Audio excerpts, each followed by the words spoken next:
Welcome to the Wormhole Podcast, episode 33. Joining me today is the 4 times winner of the Otterox Award, which is the oldest science fiction award in Finland. This author has also won the Kuvastaja Fantasy Prize given by Finland's Tolkien Society. This author might be from Finland. He has written a good few books, and we will be discussing the 2 that have been translated into English. These are the Rabbitback Literature Society and Secret Passages in a Hillside Town. They're absolutely stunning works of fantasy and incredibly eerie. Hello, Pasi Ilmari Jääskeläinen. Did I say your surname correctly? Hi, Charlie. Yes, well enough. Good. How are you? I'm fine, thanks. Our winter break is about to begin, and it has been quite a school year because of the COVID and.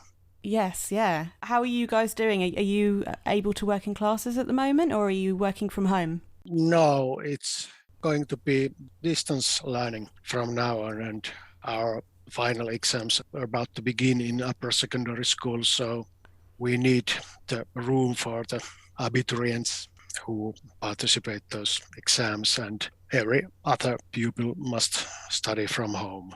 We use Teams and, distance learning. On that note of you being a teacher, you are a Finnish literature teacher. How has this influenced your writing? Well, it took most of my time, so it makes writing quite difficult. But last year I took my first leave of absence from my day job, and I got some grant for writing, so I enjoyed 2 extra months after summer break writing my next novel. But I teach literature, and of course, when you think about all the ways then literature can express deep thoughts about humanity and things like that, and all the techniques and rhetorics, of course, it can help you when you start to write yourself, but lack of time is always the problem. No, I can see that definitely. That will be an issue, but I'm glad to hear the rest of your answer in it, how it helps. That's great. So listeners, these 2 books that we are talking about today have been translated into English by Lola Rogers, and as you probably expect, references to the text will be in regards to those. I'm going to have fewer pedantic type questions today, is what I'm going to say. Pasi, I would like to ask, what is your role when it comes to the translation? Do you work with the translators at all? Sometimes yes, and sometimes I don't. With Lola Rogers, I think we kept in contact quite closely when she was translating my works. She made a lot of good questions, and actually she found many errors left there by me and my editor in Finland.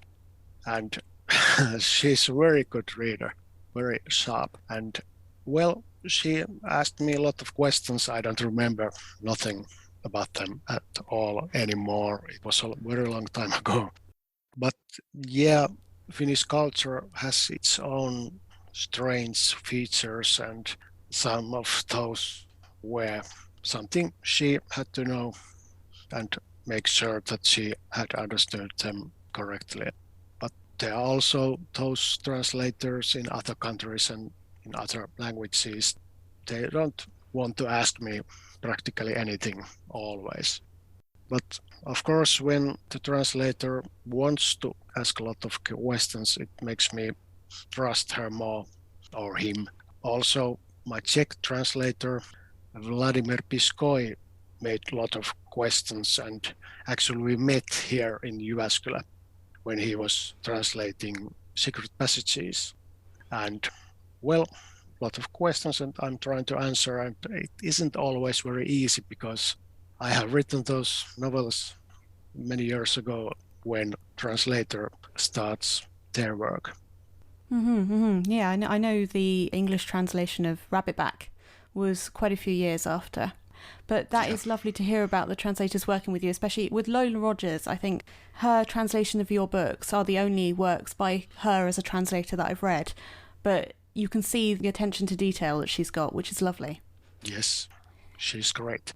So on an entirely different subject, you've got the word, and I'm going to try and pronounce this because I haven't heard it said, you've got the word Nosterafu in both Rabbitback and Secret Passages. This word means vampire, and there are 2 films of that name. So, Pasi, in Rabbitback, it reminded me of references to He Who Shall Not Be Named in Harry Potter. And in Secret Passages, it seems more used in a cinema context. You're interested in vampires? Well, yes, when I was 5 years old, we lived next to the old cemetery, and the guy from the neighbor was kind enough to inform me that when you have light in your grave 100 years, you climb up and start to drink the blood of the living. And I really believed in vampires when I was 5 and 6, and I dreamed about them many years later. And well, it took me several years to get rid of my vampire dreams, and I made it by changing myself into the wolf in my dream. And maybe you understand why I have a little, some kind of difficulties to not write about vampires in many ways. And in Rabbitback Literature Society, those members of the society are kind of vampires. Like us authors are, we are trying to steal every little thing we see in other people that might be useful. And in a way, we writers are vampires, and that's one reason for me to use that metaphor in many of my books.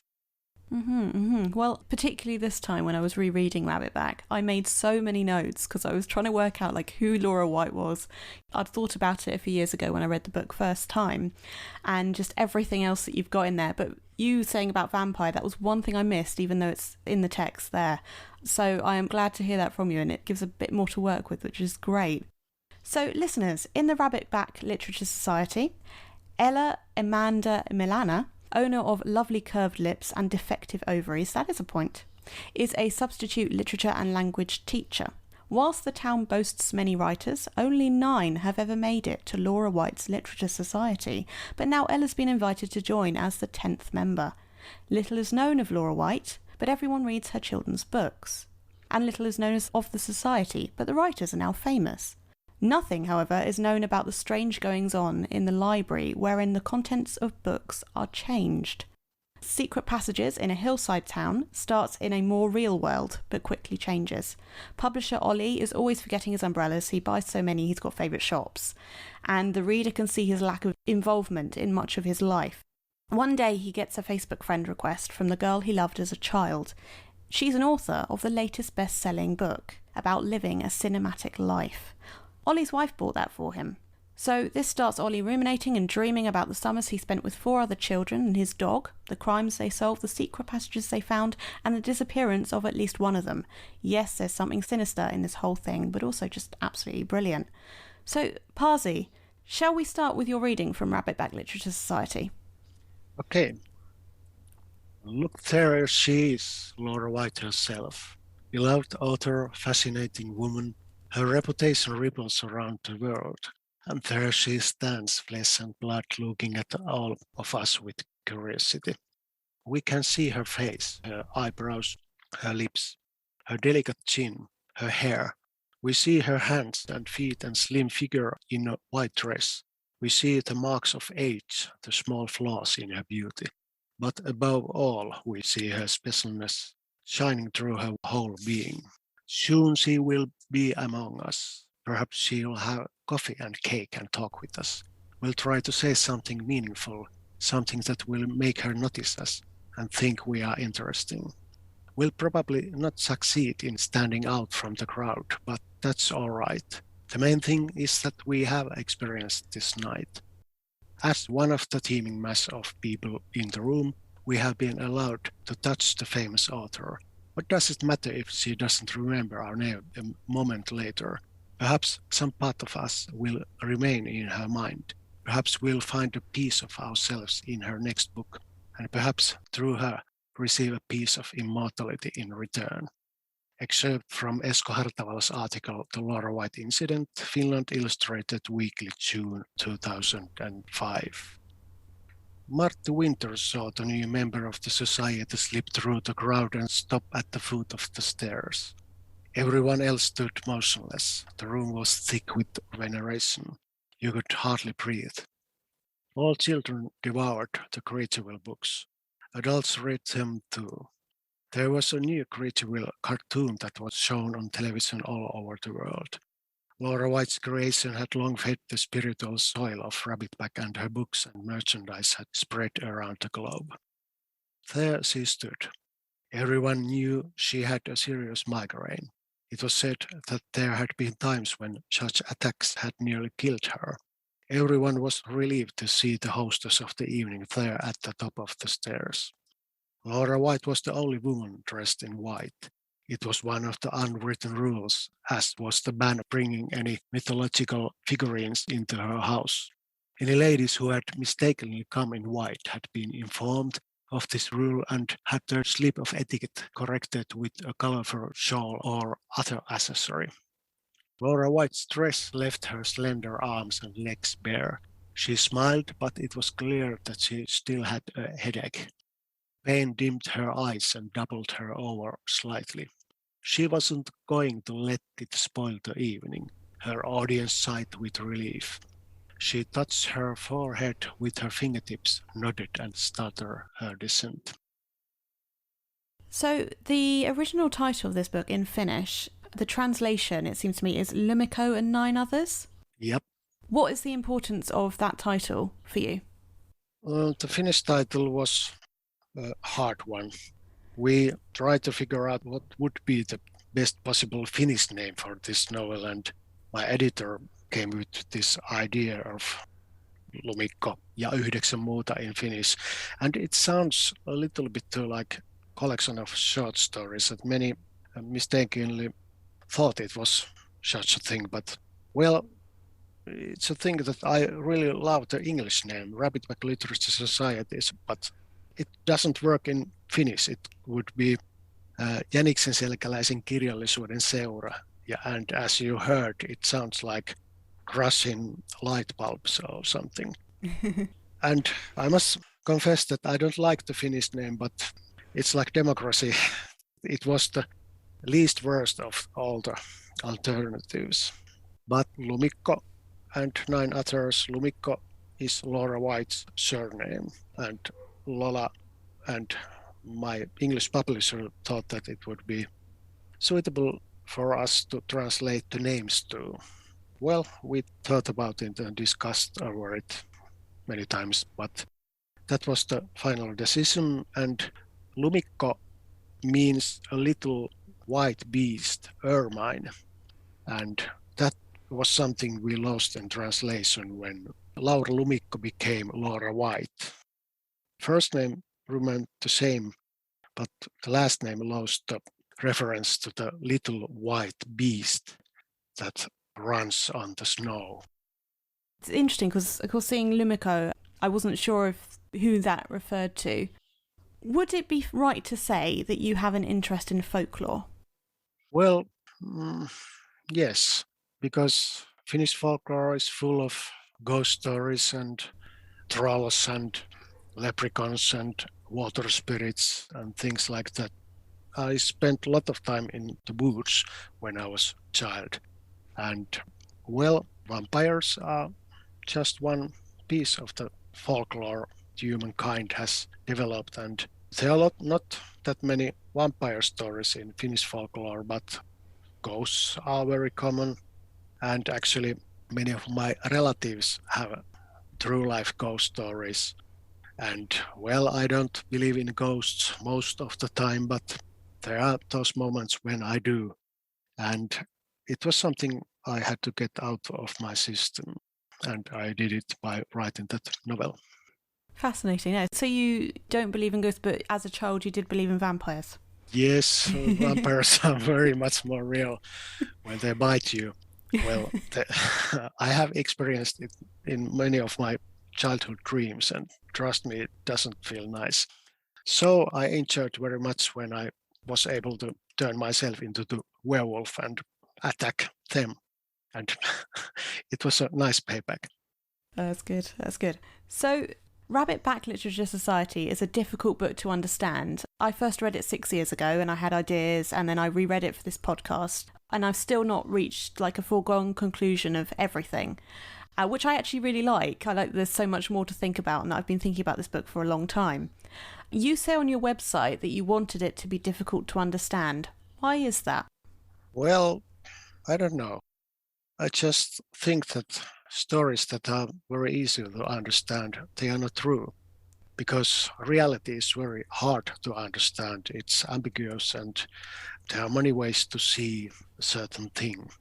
And when it comes to the true essence of Laura White, there was one thing I knew when I started to write, and that was that I don't know the truth about her. What is her or who is she? And my goal was to give my reader all the evidence I could show and let the reader decide what is true or is anything true.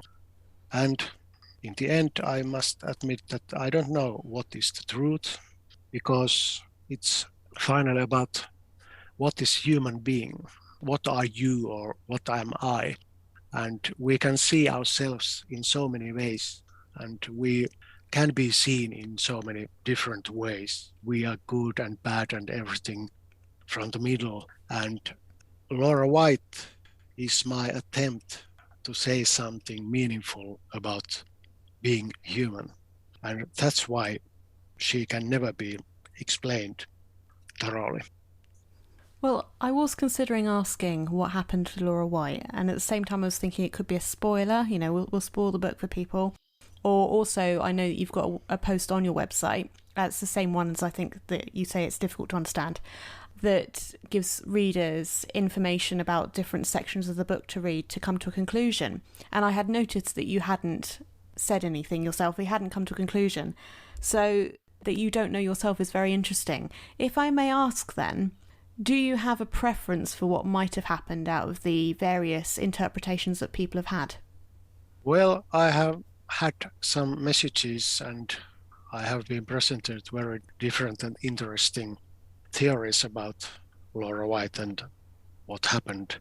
And some of them have been quite interesting, something that I have never thought about. And some of them have been quite, hilarious because, reading literature is not that easy, and sometimes readers' imagination may go too far and reader doesn't consider all the facts given when trying to figure out what really happened in the book. But actually there are two possibilities, and one of them is that Laura White has serious problems with her mind, and the other explanation is somewhat supernatural. Well, I know that my first idea when I read it the first time was that it was all sort of a book within a book and everyone's in a book. That Laura White, she's taking ideas and stealing ideas, and so she is an idea in herself. And then certainly in this reread I've done for the podcast, I'm thinking, I think it goes different to that. And especially I picked up on the bit with the lake. I leave it there for anyone who hasn't read the book, and the ice and things. Yes, that's very important part of the book, and I think it gives away, when you read it, the second way to explain everything. But Laura White, in the end, she's quite empty as a human being, and I think that many of us know how it feels like when you start to think that there's nothing inside you.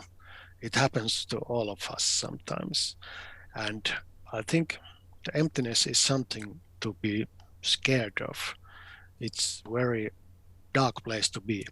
And I tried to describe that feeling that sometimes may grab you using Laura White's character.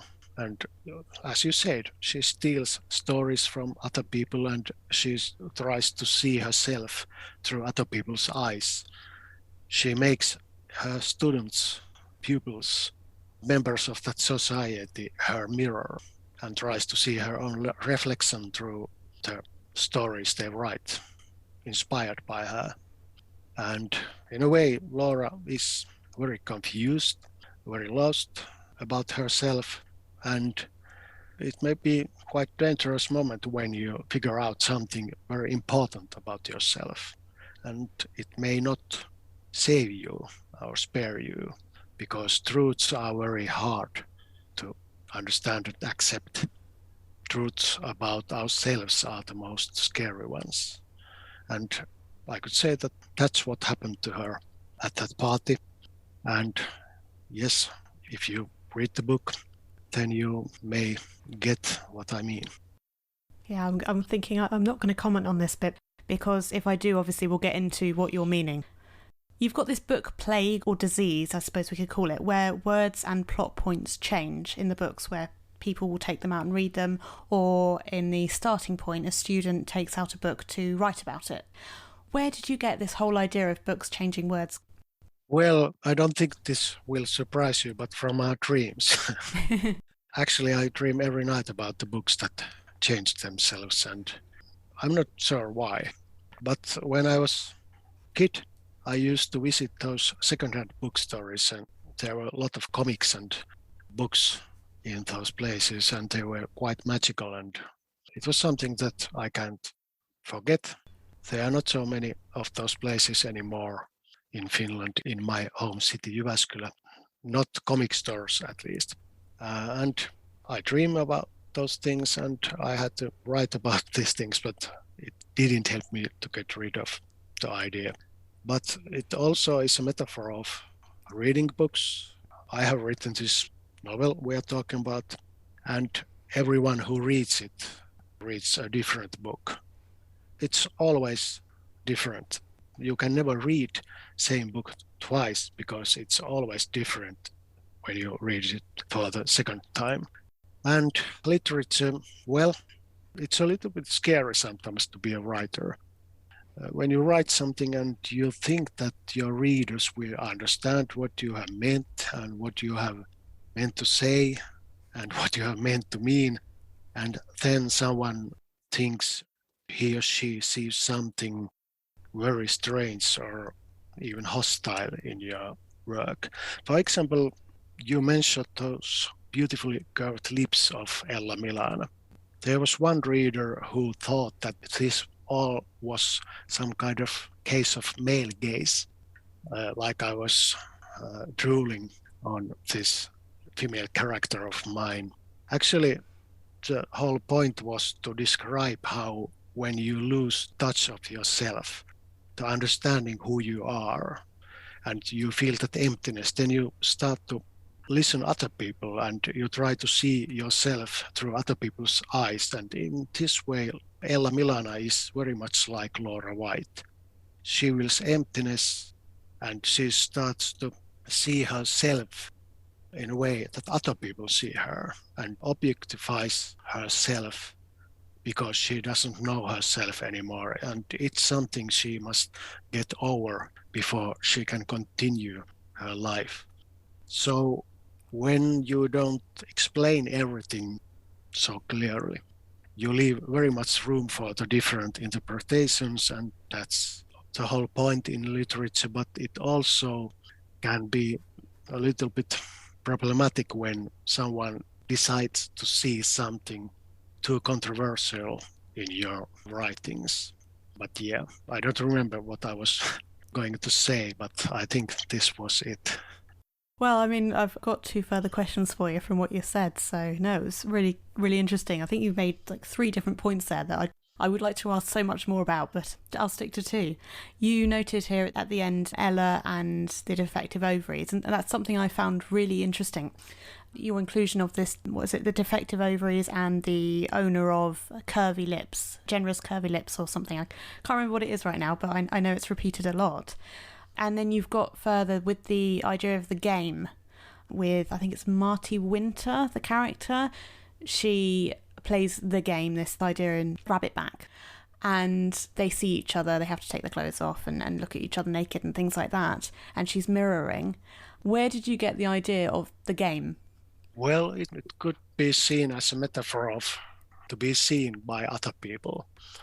And every now and then, it's difficult to really see yourself in a way you really are.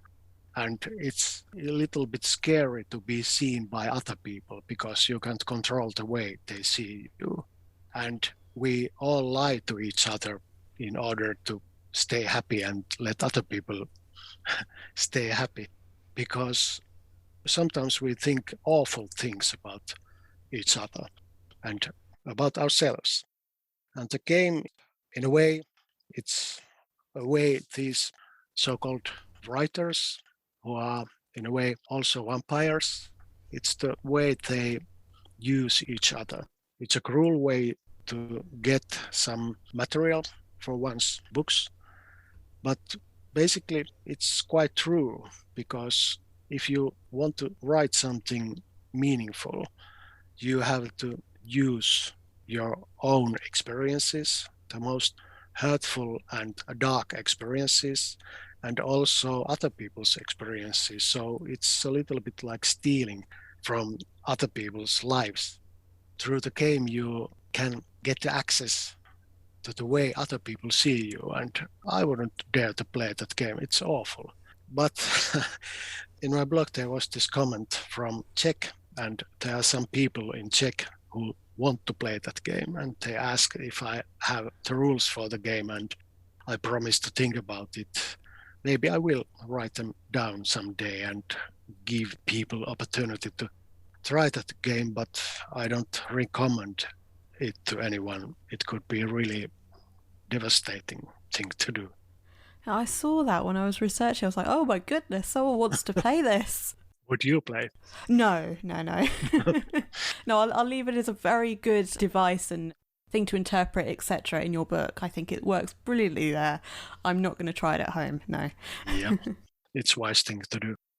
Shall we move on to Secret Passages? Because I could carry on talking about Rabbitback with you. I love it to bits, but we should probably move on. So have you got that reading ready from Secret Passages for us? Yes. Okay.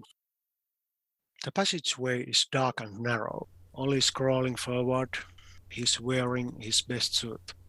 Dirt keeps pattering down on him. His knees and elbows are bloody. The fine Italian fabric of his coat and trousers is tearing, wearing through, getting filthy. Even the best tailor and dry cleaner couldn't save it now. But he has to keep crawling. He has forgotten something very important down here in the dark.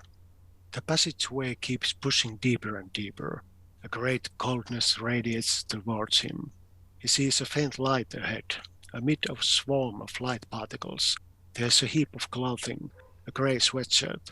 That's what he came here for. He left in here years ago. Ollie is relieved. Now he can go back to the daylight. When he touches the sweatshirt, his hand touches something else, something solid. There's a person inside the clothes, a boy, or a pale, withered ghost of a boy. It turns, it whispers in a voice, rasping with the soil of the passageways. Oh, it's you. So, I guess you know the reason I have been sitting here all these years. Ollie opens his eyes and realizes he's on the sofa. His clothes are damp with cold sweat. There was a picture on Aino's profile now. It was a photo of Aino and the boy wading near the waterline on a deserted beach. In the background was the sea and an exotic point of land. The boy looked very happy. Aino was looking at the camera. There was panic in her eyes. In the foreground was a man in a suit with his head cut off by the edge of the picture. A security guard, Ollie thought, or a keeper. The man's coat was open. The butt of a pistol peeked out from under it. Where are you? Ollie's question had received an answer. Hello, Ollie. They are letting me answer your message. I don't know where we are. Somewhere warm on the seashore. It might be an island. We were brought here by helicopter. We are going to change our location soon from what I understand. We are all right as long as we follow instructions. They tell me I should think of it as a luxury holiday, albeit an involuntary one. They apologized for their unorthodox actions, but they said that it was to do with some old story that you had a part in, and that you would no doubt understand the situation. You are supposed to help these people to correct some past error that you witnessed. Once it's taken care of, our forced holiday will be over and they'll let us go home. Hopefully you can help them correct their problem, whatever it is. It's very nice of you, by the way, to notice that I was gone. I don't think you noticed when our son was kidnapped 2 weeks ago. I'm sorry I didn't spell it out for you, but I was forbidden from telling anyone, including you. It seems that it was meant to be a lesson, as well as being practical in terms of the travel arrangements. They stole the child, and the mother dutifully followed. I eventually received instructions, left home while you were out meeting the author. I hope the meeting went well, dear, so that nothing bad happens to your publishing house. And the kidnappers, or organizers, as they like me to call them, brought me to him. But don't be too worried, at least Lauri and I are together. We are being treated well, and we will be all right as long as you do what's expected of you, provided you can spare the time from work for it. Ollie stared at the smile added to the bottom of the message. Then he noticed that he had 3 messages in his inbox. They were from the Blumrose siblings. Thank you. So the questions I've got for Secret Passages in a Hillside Town will be simpler or less specific, because I know it's very easy to spoil this book, but hopefully they'll give people an idea of it. So I know you like classic films and your knowledge just shines through this book, but I wondered, where did the idea of the cinematic life as a concept that Greta promotes come from? That's a good question. You can live in so many ways, and I have lived in many different ways. When I was 17, 18, 20, I used to hang around with punk rockers and spent a lot of time in the streets and saw very different people from them who I work with now. And I could have been a street thug or something, and in a way it wasn't real. You can choose the way you live your life, like you can choose the genre of the book you are writing or the genre of the movie you are going to watch. Life can be comedy, or it can be horrific tragedy, or it can be adventure, or God forbid us, romantic comedy if you like. But well, in a way, it's about attitude you develop to yourself that helps you to live from one day to another and get something from your life and enjoy it. I don't know if there is any real truth, if it exists at all, because in a way we are all part of the dance of the atoms, and everything we see is something that we have decided to see, and we decide how we experience things and what we do and what we can do and what we can't do. If you decide to be a bold heroine of an adventure, you can be, but you can also be the sensible worker who goes to their jobs every morning and does everything right so that no one gets upset. Or you can kiss everything goodbye and leave everything behind and live in a way you like. And that's a little bit scary to think about. You are responsible to yourself about making your life meaningful. And in a way, when you try to reach that meaningfulness in your life, it's one way to destroy everything you have achieved. It's one way to destroy your happiness and get lost in a very dark place. And in a way, this cinematic lifestyle, it's a satire about all these snake oil sellers that sell us new wonderful ways to live in their books. But it's also a reminder about that existential question, that how are you going to live your life? That was a wonderfully philosophical answer. Thank you. I know, it's great. Well, it's brought a lot more to my interpretation of the book. I can say for definite, I don't yet understand it, but I quite like that there's more to think about. I do want to touch on the films themselves that you refer to. How did you choose the ones that you refer to? Well, to be honest, I haven't seen all of them, but I have seen a lot of them, and I saw Francois Truffaut's Jules et Jim, when I was in upper secondary school. I was maybe 16 and I loved it. And at that point of my life, I learned to love classic films.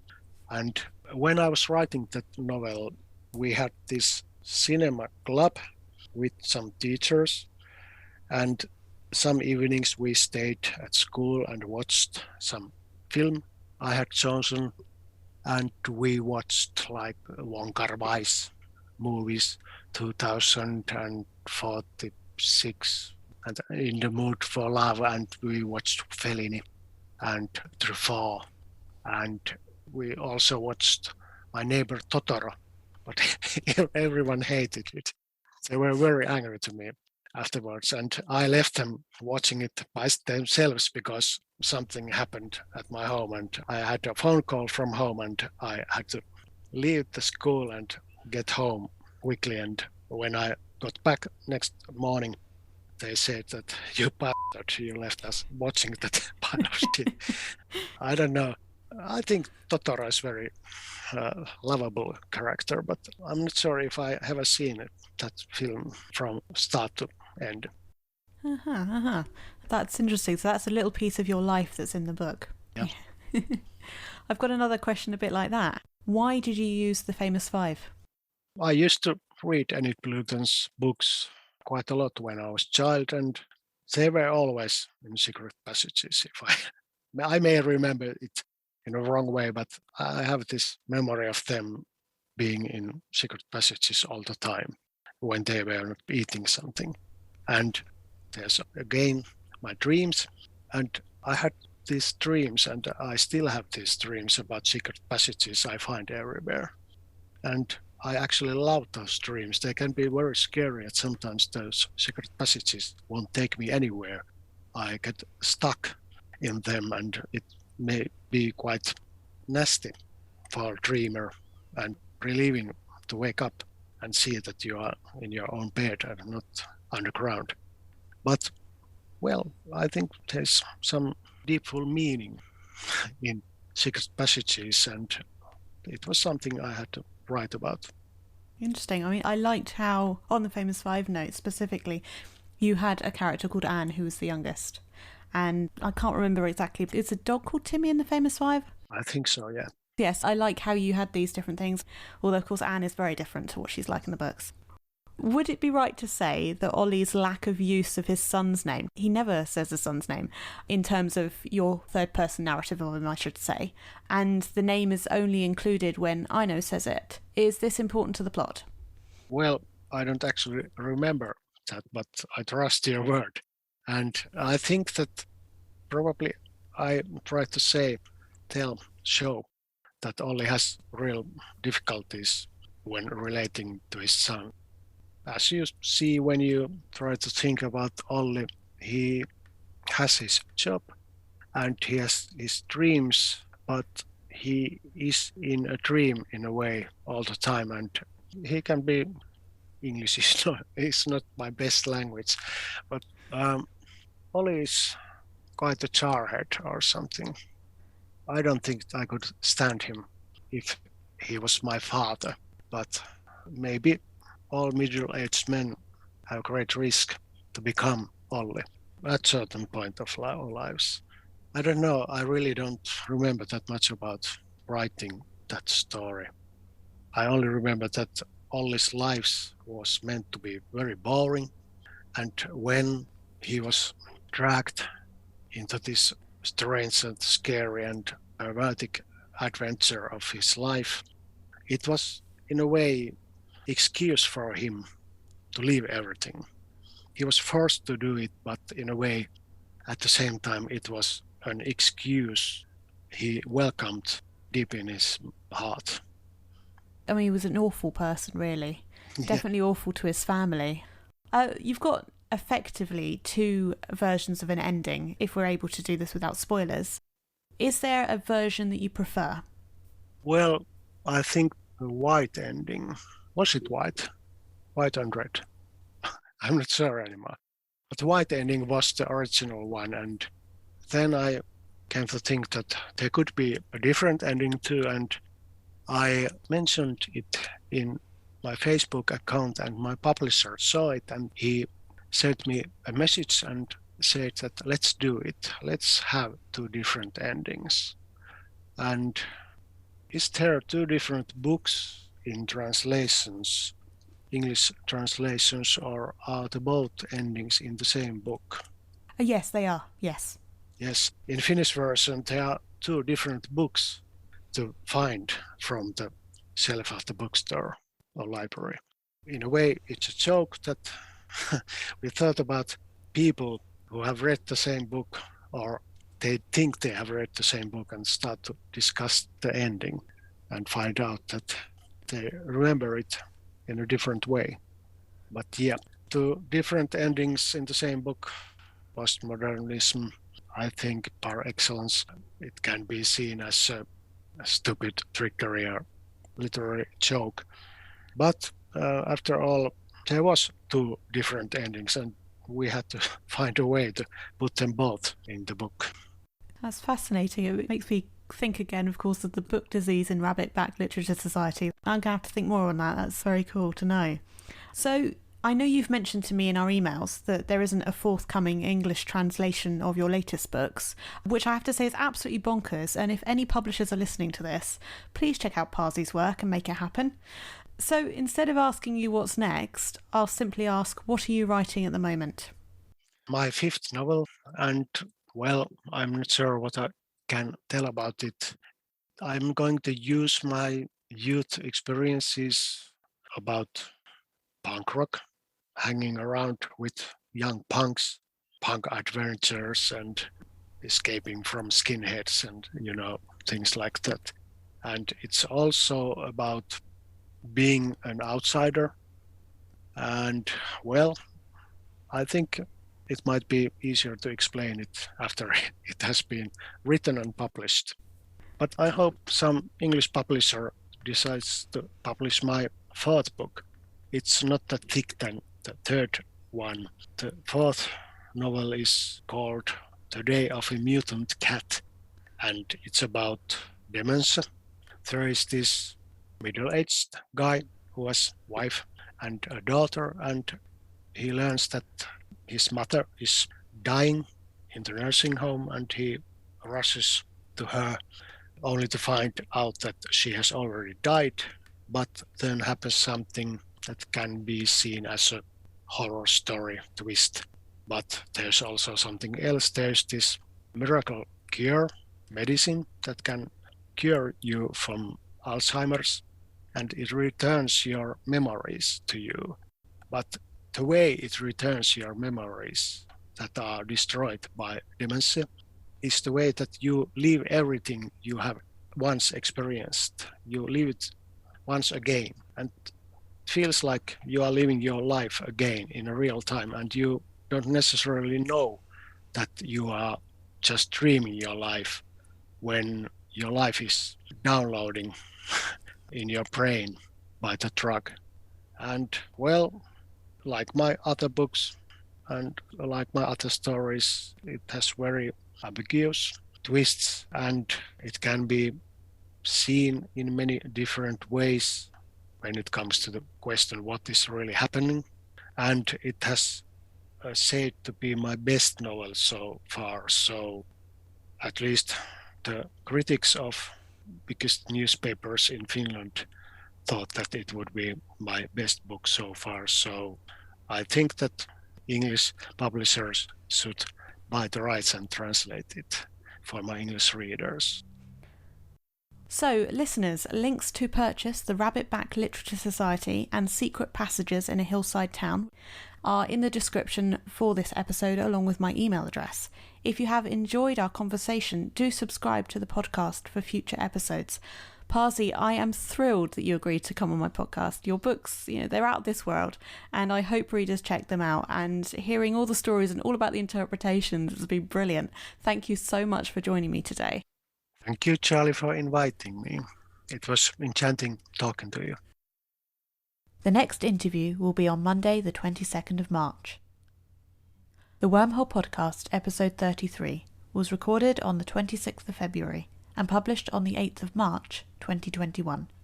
Music and production by Charlie Place.